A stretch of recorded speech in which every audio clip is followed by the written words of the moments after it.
Arrow. How are you doing? I'm wonderful. Hope you are. I am. And I want to, before we even get started, I want to thank you for your dedication and loyalty to your community, because you show leadership. You show value in the human life. And with a show like A&E's 60 Days In, it shows that you want to find out, how can we be greater at helping other people?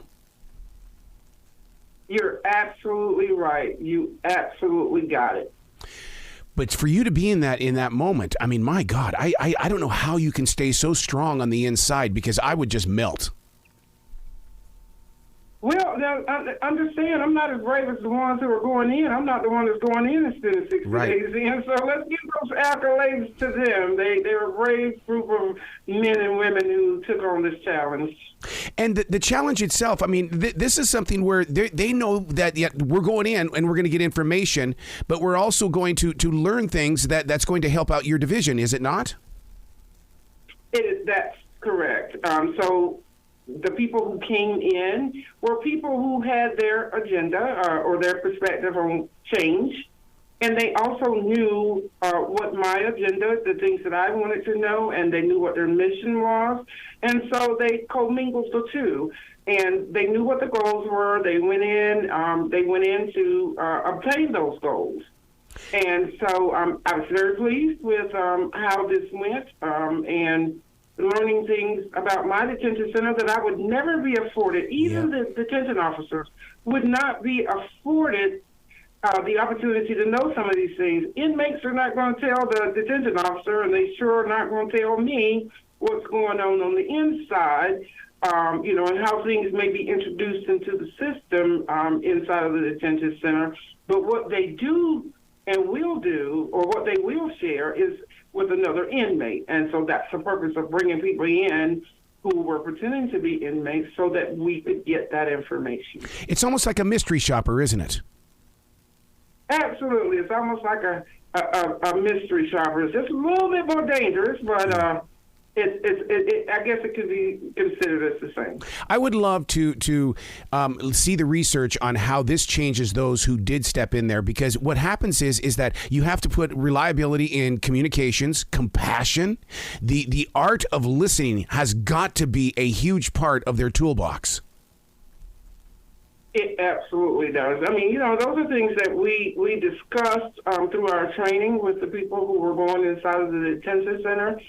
Some of that training, of course, first and foremost, was their safety and how, and what measures they needed to take when they felt that if they felt that they needed to leave, and so the things about the safety aspects, that's first and foremost the most important thing for me. And then secondarily was what the mission was, what the goals were, and then thirdly, what they felt that they could do in the short time that they were in there to make our detention center a better place. So it was a win-win-win. Wait, that part of that win-win-win is sitting in meetings afterwards saying, okay, how can we change?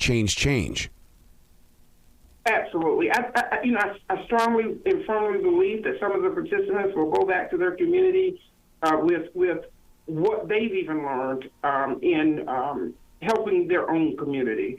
So, there we have it. We've spread it all over the country with, at least the ideology that, we can't just throw people away. We've got to do what we can do. We got to all do our part to make sure that we're providing tools, that we're providing the resources for people who have been criminally justice involved. So, and that's my goal, is to give people those tools so that when they leave the detention center, they now have in their toolbox the resources that will help them to be better. They now have those connections to the community that can continue to provide resources to help pull them the rest of the way to a life of success. We cannot throw people away. We must remember that for the most part in our criminal justice system, it's typically the same people who come back and forth that causes recidivism. And those are the people that we want to target. I am so glad that you said we cannot throw those people away, because what I get to see at my essential job is before they go in, and I've seen such a breakdown of not only just communications, but these one-time students who are now adults. They don't know how to read. They're not doing good with the numbers either. And what's happening is there's a kid named Luke that he's now a person of homelessness, and it's like, I need to help this kid learn how to read so that he can be saved. I mean, there are things that we can learn from your show, right? That's exactly right. Listen, everybody has value, and you have to, Luke or anyone else, all the people in my detention center, have someone that loves them. There are people that, somebody has everybody that loves them. And so they certainly don't think they're disposable, and I don't either.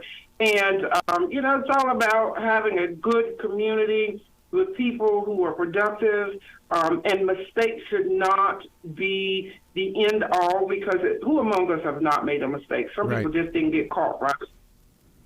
So certainly we have to make sure that we're providing the tools.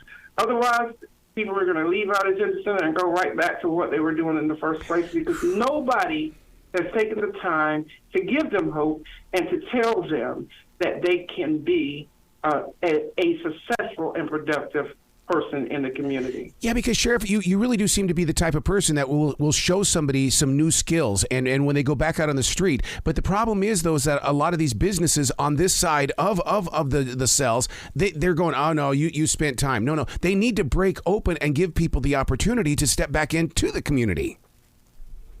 And so that's a part of what we do.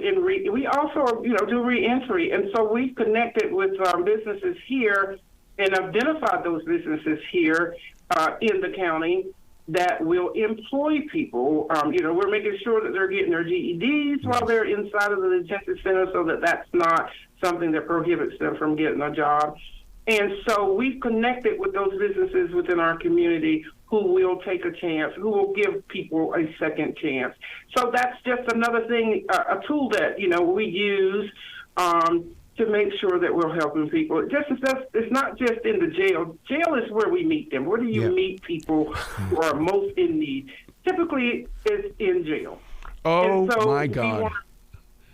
We certainly have to meet them where they're at.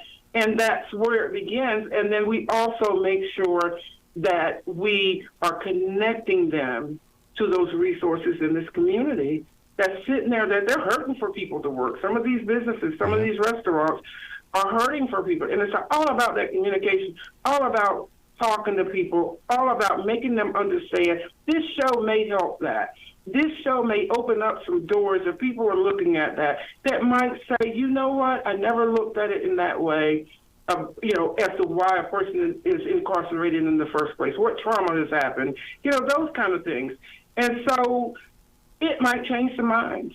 Oh, my God. It may open the doors. You opened up my eyes. This is where we meet them. And I never even put that together. And see, this is one of the reasons why I love talking to everybody involved with 60 Days In on A&E. I learn something every single time.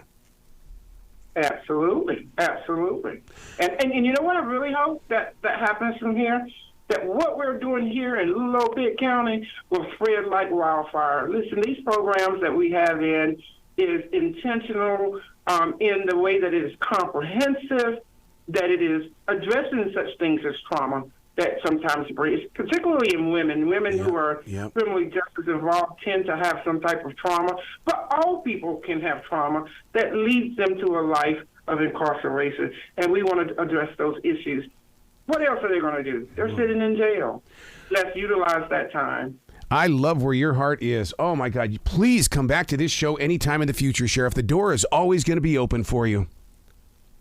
Thank you so much. I appreciate you. You be brilliant, okay? Thank you. You too.